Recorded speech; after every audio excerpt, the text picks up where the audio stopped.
and welcome to Well-Advised On-Demand Learning, a series brought to you by the Kentucky Advising Academy, an initiative of the Kentucky Council on Post-Secondary Education. I'm one of the KAA advising coordinators here today to guide you through this module.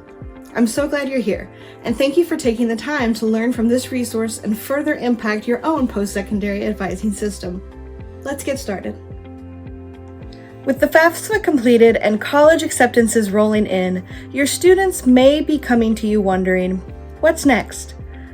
Receiving and understanding a financial aid award letter is a crucial step in the process of preparing for post-secondary success.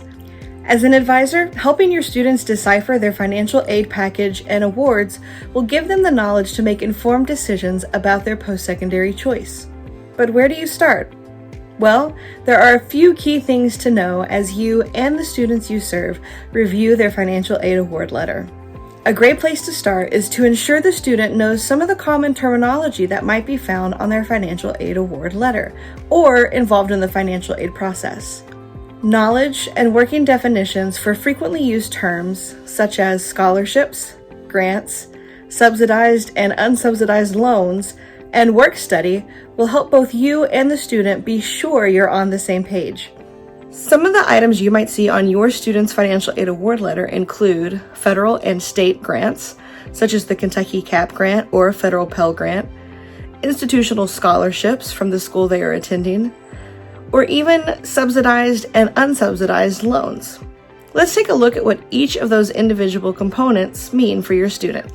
Institutional scholarships may be on your student's financial aid award letter if they received any monetary amount directly from the college or university sending that letter. These monies are awarded on the basis of academic or other criteria and provide additional financial support to a student's education.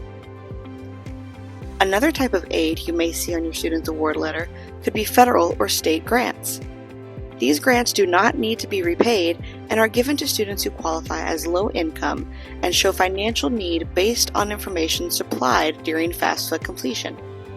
These are automatically applied if qualified.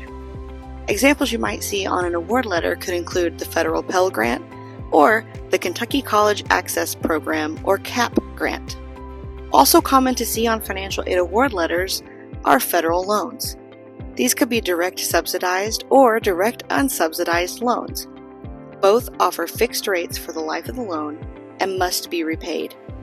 Which a student may qualify for depends on information received from their completed FAFSA. Direct subsidized loans are loans made eligible to undergraduate students who demonstrate financial need to help cover educational costs. In contrast, direct unsubsidized loans are loans made available to undergraduate, graduate, and professional students, but eligibility is not based upon financial need. Once the individual components are understood, you can start to look at the full financial picture of the aid being received. Help students calculate their net cost by subtracting any scholarships or grants from the total cost of attendance.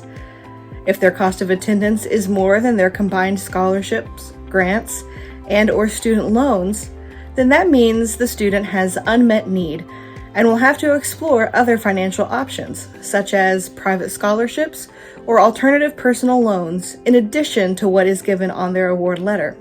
There is also an opportunity at this point to assist the student with some future planning as you review their award letter.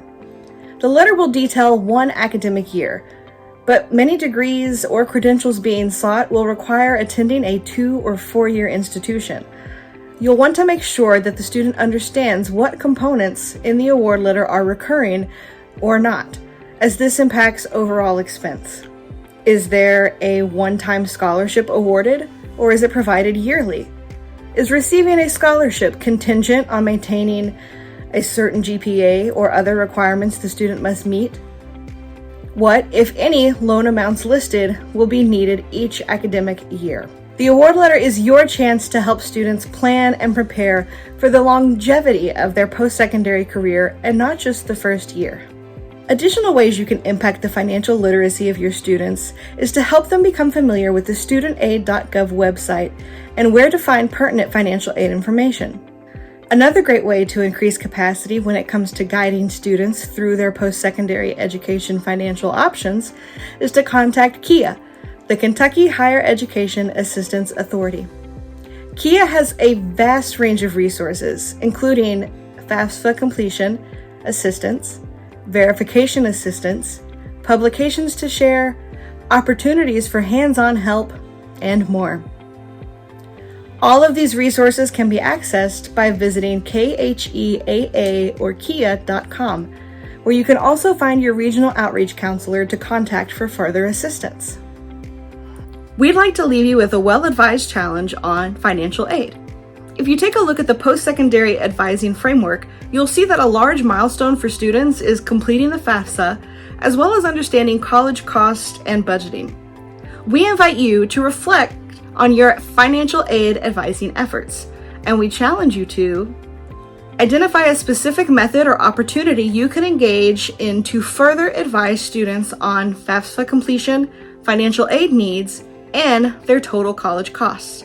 This could be done by yourself or with other adults in your building during an advising period, whatever fits your current capacity. We'd also like you to explore the activities and resources found on the Kentucky Post-Secondary Advising Toolkit and the Post-Secondary Advising Framework to support your identified advising opportunity, as well as support your continued advising efforts. For example, consider using a resource like this one housed on the toolkit from the National Association of Student Financial Aid Administrators. This aid offer comparison worksheet allows you to list and examine the financial costs and aid of multiple institutions at one time, providing students a tool to see how their post-secondary choices stack up against one another to further make the most informed financial choice for their future. By advising students on how they can better understand their financial aid award letter and financial futures, you as the advisor have a great opportunity to provide insight to the upcoming financial responsibilities and costs that can come with a post-secondary education.